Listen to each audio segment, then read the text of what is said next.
आज्ञा पालन। यदि हम आज्ञा का पालन करते हैं और परमेश्वर के वचन के अनुसार चलते हैं, देखिए प्रभु यीशु मसीह का वचन क्या कहता है, जो कोई मुझसे प्रेम करता है वो मेरी आज्ञाओं को मानेगा। जो कोई मुझसे प्रेम करता है वो मेरी आज्ञाओं को मानेगा। तो इसका मतलब सीधा सीधा ये है कि यदि हम आज्ञाओं का पालन करते हैं तो हम परमेश्वर के प्रिय और चहीते बन जाते हैं।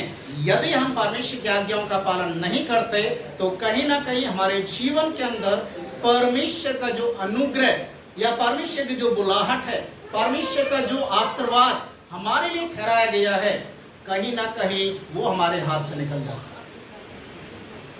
इसलिए परमेश्वर का वचन हमें इस बात को सिखाता है कि आज्ञा पालन करना कितना जरूरी है।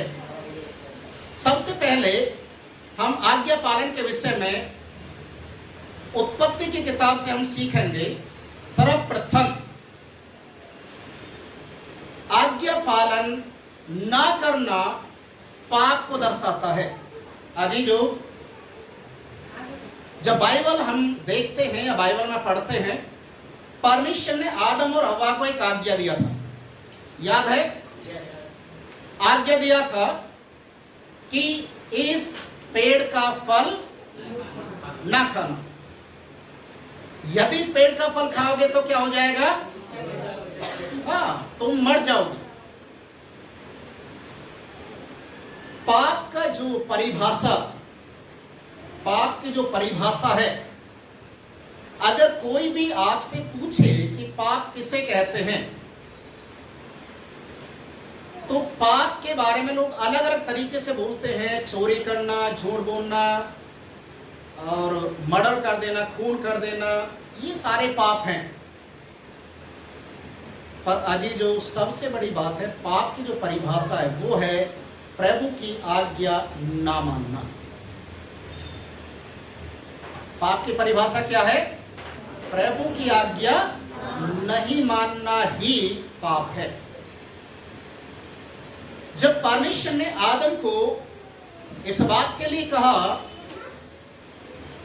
कि इसका फल ना खाना, इस पेड़ का फल ना खाना, आदम ने और उसकी औरत ने उस पेड़ का फल खाया, तो क्या हो गया उनके साथ?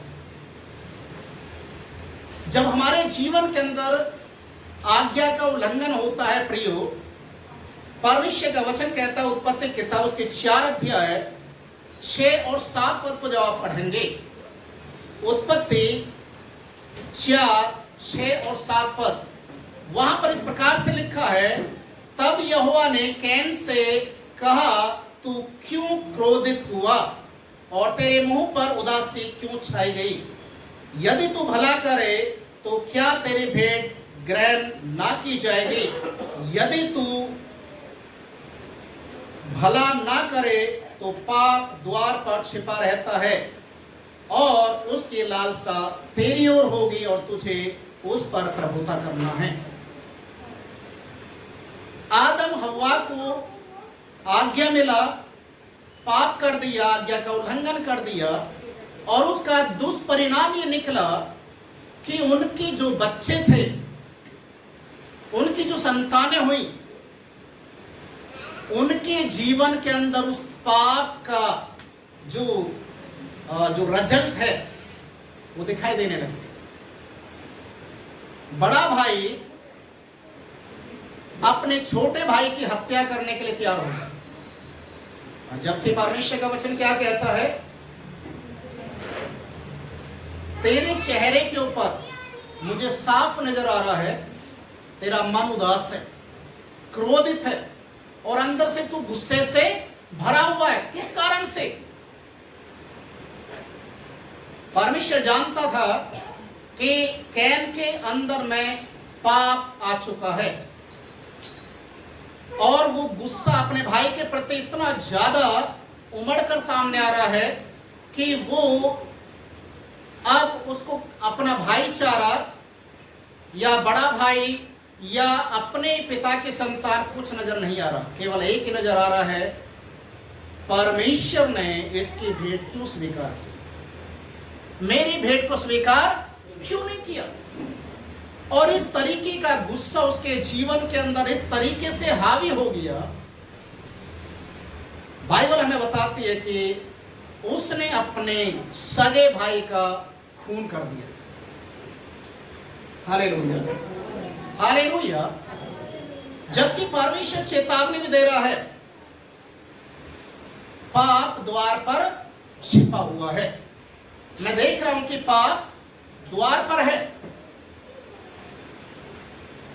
पर वो पाप क्या कर रहा है? तेरी ओर लालसा कर रहा है, तेरे पास आने के लिए वो कोशिश कर रहा है, तेरे नजदीक आने के लिए वो कोशिश कर रहा है, ताकि तेरे जीवन के अंदर अपने आप को इस तरीके से प्रकट करे कि तू पाप के ऊपर प्रभुता करने की बजाय पाप तेरे ऊपर प्रभुता करे। Hallelujah, hallelujah. आज हम जितने भी यीशु मसीह को जानने वाले लोग हैं, पाप का स्वभाव कभी भी परमेश्वर को पसंद नहीं था और नहीं रहेगा। परमेश्वर पाप से घृणा करता, याद रखिए, क्योंकि पापी व्यक्ति या एक पाप परमेश्वर की व्यवस्था को कभी भी पूरा नहीं कर पाता। पर बाइबल में जो हम देखते हैं, आदम और हव्वा ने पाप किया, परमेश्वर के सामने से उन्हें निकलना पड़ा, और बाइबल में लिखा है अदन की वाटिका से उन्हें बाहर कर दिया गया। जबकि परमेश्वर की योजना क्या थी आदम और हव्वा के लिए? उन्हें कहां रहना है? कहां पर रहना है? अदन की वाटिका में। अदन की वाटिका एक ऐसा स्थान था जिसे स्वर्ग स्थान बोला जाता है, स्वर्ग बोला जाता है, जहां पर मेहनत मजदूरी नहीं था, पसीना बहाना नहीं था, रोना पीटना नहीं था, बीमारी नहीं थी, मृत्यु नहीं था। पर एक जरा सी गलती के कारण, आज्ञा का उल्लंघन करने के कारण आदम और हव्वा के जीवन में तमाम बीमारी, समस्या, मृत्यु और अलगाव, परमेश्वर से अलगाव सब कुछ आ गया। और यहां तक परमेश्वर का वचन कहता है कि अंत में उन्हें अदन की वाटिका से बाहर जाना पड़ा। आज जो आज हम विश्वासी लोग, जब हमारे साथ सब कुछ अच्छा होता है, हम कभी गवाही नहीं देते, कभी इस बात के लिए नहीं कहते कि परमेश्वर तूने मुझे जीवित रखा, परमेश्वर तूने पूरे सप्ताह मेरी देखरेख किया, परमेश्वर तूने मुझे बीमारियों से बचाया, परमेश्वर 6 दिन जब मैं संसार में था तो 6 दिन तूने मुझे खाना दिया, पहनने के लिए कपड़ा दिया, मेरे आने जाने में रक्षक और मदद किया। हम कभी नहीं कहते। पर अगर हमारे जीवन में समस्या आ गया, तुरंत हम एलिगेशन किसके ऊपर लगाते हैं? परमेश्वर के ऊपर। परमेश्वर ने ऐसा कर दिया। और वचन में साफ लिखा हुआ है, याकूब की किताब उसके पहले अध्याय को आप पढ़ेंगे, उसके 13 और 14 पद में लिखा हुआ है, परमेश्वर कभी भी किसी की परीक्षा नहीं करता। Hallelujah, hallelujah. मनुष्य अपनी ही गलती के कारण परीक्षा में पड़ता है, अपनी गलती। परमेश्वर कभी भी किसी की परीक्षा नहीं लेता है। अगर आज आपके जीवन में बीमारी आ रही है, आपके जीवन में समस्या आ रही है, आप कर्जे में डूबते जा रहे, आपके जीवन के अंदर शैतान आकर हमला कर रहा, आपको बीमारी से बाहर नहीं जाने दे रहा, गलती किसकी है? आप किसी और व्यक्ति के ऊपर उंगली नहीं उठा सकते। पर इस चीज का जो दुष्परिणाम निकलता है उसको भी आपको समझना है। आपकी जरा सी गलती के कारण अगर आप हॉस्पिटल में चले गए, कितने लोग परेशान होते हैं?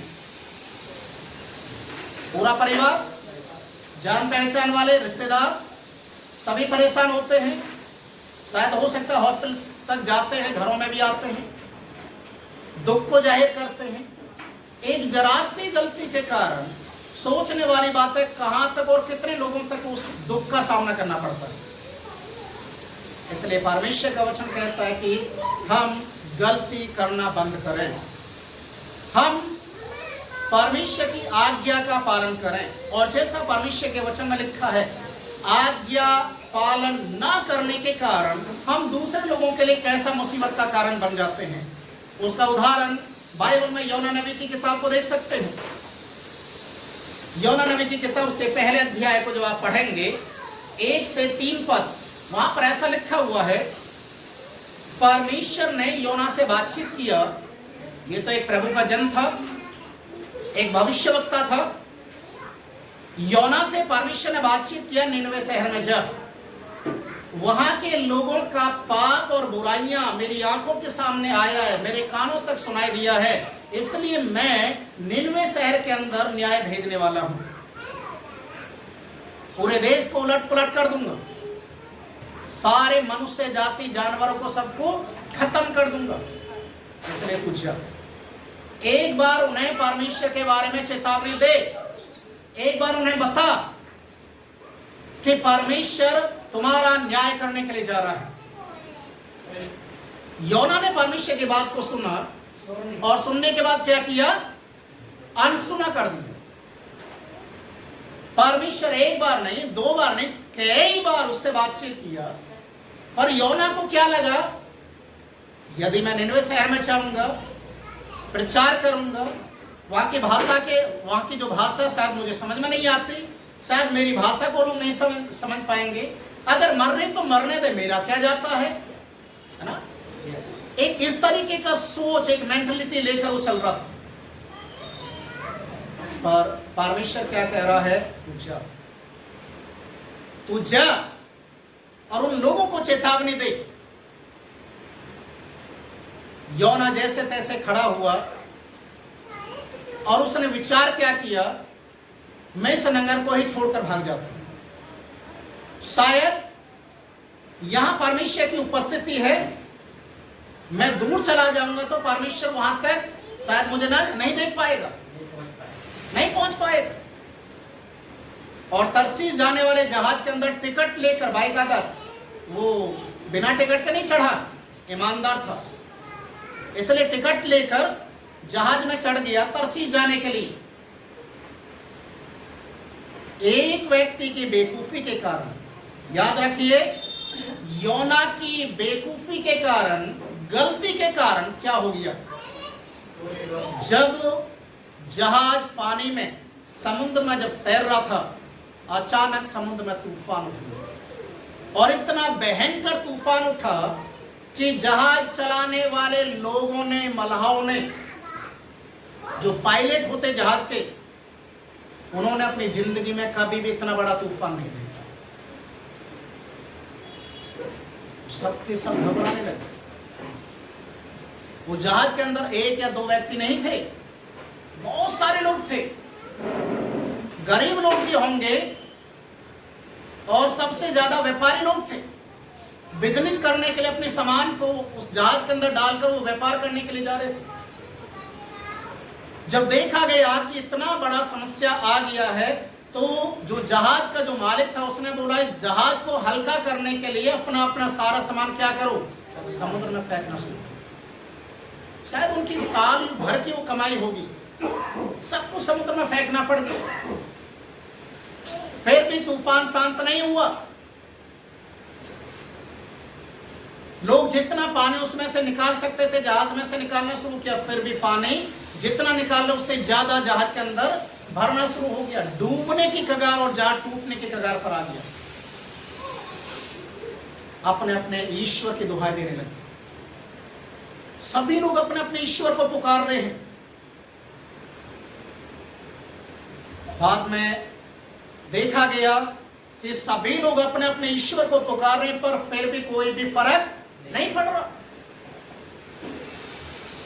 समझदार व्यक्ति, उनमें से एक व्यक्ति ने इस तरीके से कहा, आज के दिन जितने लोग जहाज में चढ़े सफर कर रहे हैं, उन सब लोगों का लिस्ट निकाला जाए। जैसे आप लोग ट्रेन में सफर करते हैं तो ट्रेन के बोगी के सामने चार्ट लगा रहता है ना, इसमें कितने लोग हैं, तो उस चार्ट के अनुसार पर्ची बनाई और सारी पर्ची इकट्ठी करके डाली।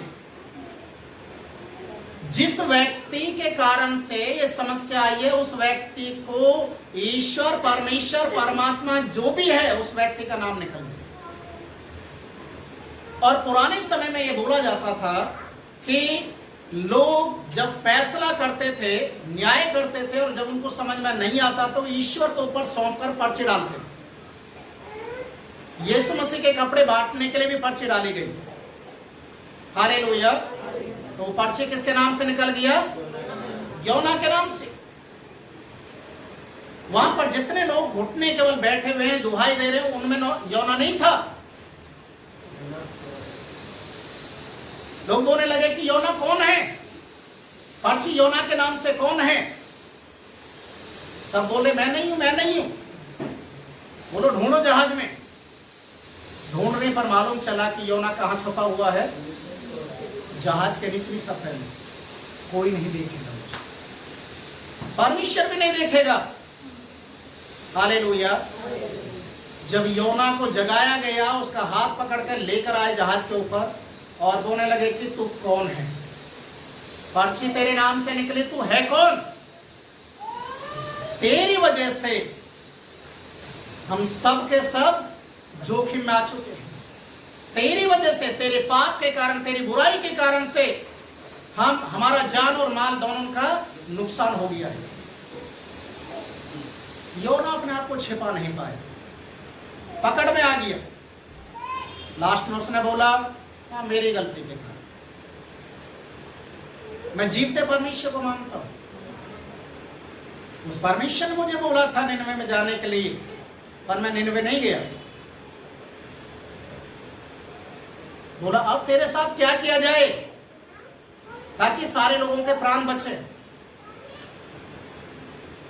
योना के पास कोई रोड के ऊपर तो चलना नहीं था कि बस से उतार दो, है ना? आजकल ऐसे होता ना, बस में या ट्रेन में सफर कर रहे हैं, आपके पास टिकट नहीं है, तुरंत ही रुकवा देते, उतर, रास्ते में उतार देते हैं। इसको कहां उतारेंगे? समुद्र में। बोला मुझे उठाकर क्या करो? हालेलुया। मुझे समुद्र में फेंक दो। जब उसे उठाकर समुद्र में फेंका, वो सारा तूफान। अजीजों, इस बात से हम क्या सीख रहे हैं? एक व्यक्ति की गलती के कारण कितने लोग समस्या में पड़ चुके थे। माल का तो नुकसान हो गया, उनका जान का भी नुकसान होने वाला था। वो तो बीच में पकड़ में आ गए। और यदि वो बोलता कि मेरा नाम योना नहीं है, तो क्या होना था? खुद तो मरता, सबको लेकर डूब जाता। आज आपको मालूम है विश्वासी लोगों के साथ क्या हो रहा है? यही हो रहा है। घर के अंदर से एक व्यक्ति भी अगर गलती कर रहा है तो भुगतान किसके ऊपर आ रहा है? पूरे परिवार के ऊपर। परमेश्वर का डर हमारे जीवन में खत्म हो गया। परमेश्वर का न्याय को हम भूल बैठे हैं। बाइबल में लिखा हुआ है, दाऊद एक बात को लिखता है भजन संहिता 139 अध्याय में, प्रभु मैं तेरी आत्मा से भागकर कहां जाऊं? हालेलुया। मैं तेरी आत्मा से भागकर कहां जाऊं? अधोलोक में जाता हूं, आसमान में चढ़ता हूं, अंधेरे में छुपता हूं, पानी के अंदर चला जाता हूं, हर जगह तू है। हर जगह तू मुझे देखता है। मैं तुझसे छिपकर कुछ भी नहीं कर सकता। अजीजों, आज हमें जानना है आज्ञा ना मानने के कारण हम कितनी बड़ी समस्या में पड़ जाते हैं और दूसरे लोगों के लिए भी एक समस्या का हम एक कारण बन जाते हैं। यूहन्ना रचित सुसमाचार उसके 21 अध्याय के 7वें पद में जब हम पढ़ते हैं तो यहां पर ऐसा लिखा हुआ है, यूहन्ना 21 का 7, जब यीशु मसीह मरे हुए में से जीवित हो गया तो वो झील के किनारे गया जहां पर और चेले लोग थे और उनका अगुआ, सारे चेलों का सीनियर पास्टर भी उनके साथ में था जिसका नाम पतरस था। जिस समय प्रभु यीशु मसीह ने पतरस को बुलाया, आपको मालूम है बाइबल में लिखा हुआ है वो मछली पकड़ रहा था उस समय, और यीशु की बुलाहट को जब उसने सुना, उसने अपने जाल को छोड़ दिया, सब कुछ छोड़ दिया, और उसके चेले थे, याकूब यूहन्ना उस समय उसके चेले थे, उन्होंने भी जाल छोड़ दिया। और प्रभु यीशु मसीह ने बोला मैं तुम्हें मनुष्य पकड़ने वाला बनाऊंगा। हालेलुया। मनुष्य पकड़ने वाला बनाऊंगा। तो सब कुछ छोड़कर पतरस के कहने से या पतरस के पीछे पीछे वो लोग भी, उसके चेले लोग भी चलने लगे। पर देखिए कितनी कमाल की बात है, 3.5 साल तक पतरस यीशु मसीह के पीछे चला और भी चेले चले। अपने आप को एक सीनियर पास्टर के रूप में उसने महसूस किया और सबसे बड़ा पतरस ही था उम्र में भी। इसलिए यीशु मसीह अगर कोई भी उदाहरण देते थे कि मैं अपनी कलीसिया इस पर बनाऊंगा तो पतरस था। पतरस तू चट्टान है, ऐसी ऐसी बातें पतरस के लिए बोला गया। तो पतरस घमंड से भरा हुआ था कि यीशु मसीह के बाद मैं ही सीनियर रहूंगा। पर यीशु मसीह जब क्रूस के ऊपर चढ़ने से पहले यही पतरस था जो यीशु मसीह का इनकार किया। Hallelujah, hallelujah. यही पतरस था जो गत्समने के बाग में यीशु मसीह को छोड़कर भाग गया। अब यीशु मसीह क्रूस की मृत्यु को भी सहन कर लिया और जीवित भी हो गया, और इस पतरस ने यीशु मसीह पर विश्वास नहीं किया। हालेलुया। यीशु मसीह ने चेलों से बातचीत किया, सबसे पहले मरियम को दिखाई दिया, उसने भी जाकर सुसमाचार प्रचार किया और लोगों ने सुसमाचार बताया। यीशु मसीह जिंदा हो गया, पतरस को विश्वास नहीं हुआ। ये क्या किया मालूम है? अपना जाल उठाया, जो पहले काम करता था 3.5 साल पहले, जाल उठाया और कहां चला गया? मछली पकड़ने के लिए। जब एक बड़ा व्यक्ति मछली पकड़ने के लिए जा रहा, जो छोड़ चुका था, समझ लीजिए, जिस चीज को त्याग दिया था, उसी चीज को उठाया और चल दिया। उसके पीछे पीछे और चेले भी चलने लगे। बाइबल में लिखा हुआ है, वो जब मछली पकड़ रहा था उसके शरीर पर कोई भी कपड़ा नहीं था और नंगा आदमी था, लिखा है बाइबल। और जब यीशु झील के किनारे पहुंचा और बोलने लगा अपनी दाहिनी ओर जाल को डाल, उसने जाल डाला, मछली पकड़ लिया। जाल खींचने के लिए उनको मुश्किल पड़ गया क्योंकि इतनी सारी मछली आ चुकी थी। तो उनमें से एक चेला बोलने लगा, अरे ये तो प्रभु यीशु मसीह है, जो हमसे बातचीत कर रहा है, तो यीशु मसीह है। जैसे ही पतरस ने सुना यीशु मसीह, वो तुरंत ही पानी में कूद गया क्योंकि नंगा था।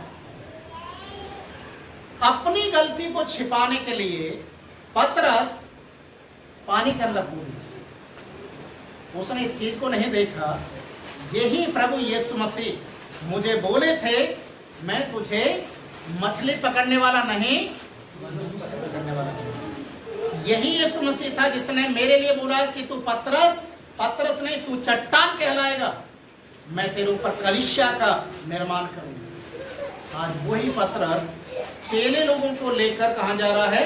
उस काम की ओर जा रहा है जो पहले कर रहे थे। आज ऐसे बहुत सारे लोग हैं, प्रभु में समर्पण तो कर लेते हैं, प्रभु की सेवकाई के लिए कदम भी बढ़ा देते हैं, पर अपने स्वभाव और अपनी हरकतों से बाज नहीं आते।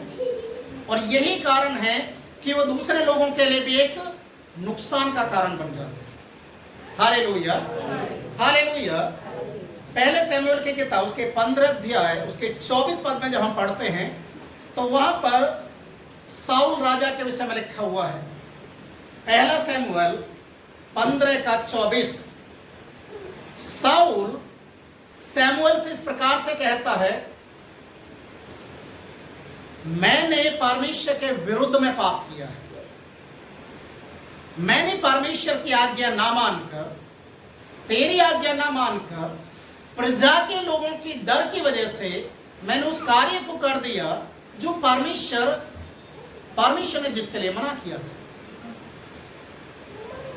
आपको मालूम है उसके बाद साउल का क्या हुआ? साउल से गलती हो गया, पाप हो गया, वो अपने पाप को अंगीकार कर रहा है, पर गलती करने के बाद अब वो गलती इतनी बड़ी हो चुकी है कि परमेश्वर ने उसके राजपाट को उसके हाथ से छीन लिया। एक और ऐसा ही एक राजा के विषय में हम पढ़ते हैं, नबूकदनेस्सर। दानियल की किताब में उसके विषय में लिखा हुआ है, उसके 4 अध्याय को जब आप पढ़ेंगे, 27, 28, 29 पद में जब आप पढ़ेंगे तो वहां पर नबूकदनेस्सर एक दर्शन को देखता है और उस दर्शन में उन चीजों को स्पष्ट दिखाया गया है कि परमेश्वर तुझे सिंहासन से उठाकर जंगल में भेजने वाला है। और उसको एक चेतावनी दिया, यदि तू भला करना शुरू करे, बुराई करना छोड़ दे, अनाथ गरीबों का सहारा बन जाए, तो हो सकता है जो दर्शन तूने देखा ये तेरे ऊपर ना घटे। और उसने नहीं माना। चेतावनी पाने के बाद भी उसने उन पापों को या गलतियों को दोहराना शुरू कर दिया, और जिसके कारण बाइबल में लिखा 1 साल के बाद वही दर्शन की बातें सारी उसके ऊपर घटित हो गई। और वो एक राजा, एक चक्रवर्ती राजा, बहुत सारे देशों के ऊपर जो राजा था, जंगल में जाकर जानवर की तरह घास खाने के लिए उसने शुरू कर दिया। 7 साल जंगल में घास खाया है। कौन? एक राजा, परमेश्वर की आज्ञा का उल्लंघन करने वाला व्यक्ति। आज बाइबल में ऐसे बहुत सारे हम देखते हैं कि जब हम परमेश्वर के विरुद्ध में जाते हैं तो उसका परिणाम क्या निकलता है। आदम और हव्वा ने पाप किया परमेश्वर के विरुद्ध में, उन्हें अदन की वाटिका से बाहर जाना पड़ा। कैन ने पाप किया, उसके ऊपर एक ऐसा दोष लग गया कि वो जहां कहीं भी जाएगा वो दोष उसके पीछे पीछे चलता रहेगा। साउल ने पाप किया, उसका सिंहासन उसके हाथ से चला गया। नबूकदनेस्सर ने पाप किया, सिंहासन से उसे परमेश्वर ने उतार कर जानवर के समान जंगल में भेज दिया। तो सोचने वाली बात है, आज योना के विषय में हमने देखा, योना ने गलती किया, कितने सारे लोगों के लिए मुसीबत का कारण बन गया। अजीजो, आज आपको इस बात को समझना है, आपकी जरा सी गलती कितने आशीषों को रोक भी सकती है और दूसरे लोगों के लिए मुसीबत का कारण भी बन सकती है। तो इसलिए प्रभु का डर, प्रभु का भय मानना शुरू करें। एक दिखावटी जीवन जीने की जरूरत नहीं है। हाँ, मैं यीशु मसीह को मानता हूँ, मैंने पूजा छोड़ दिया, मैंने फलाना छोड़ दिया, कोई फायदा नहीं है। अगर आप जो काम भी करें, जो भी करें, वचन में लिखा है आप दिल से और दिमाग से करें। प्रभु से प्रेम करना दिल से करें, दिमाग से भी करें। प्रार्थना करें, दिल से करें, दिमाग से भी करें। ये जरूरी है। आपकी जरा सी लापरवाही आपके लिए, आपके परिवार के लिए एक नुकसान का कारण हो सकता है। इसलिए आज हम परमेश्वर के वचन से इतना ही सीखेंगे कि आज्ञा उल्लंघन करने से, आज्ञा ना मानने के कारण से हम केवल अपने ही आशीषों को नहीं खो रहे, हम अपने परिवार के लिए भी एक श्राप का, एक दंड का कारण बन गए। Hallelujah, hallelujah. इसलिए आइए अपनी आंखों को बंद करें और हम प्रार्थना करें। Lord, I worship you, Jesus. Thank you, Lord.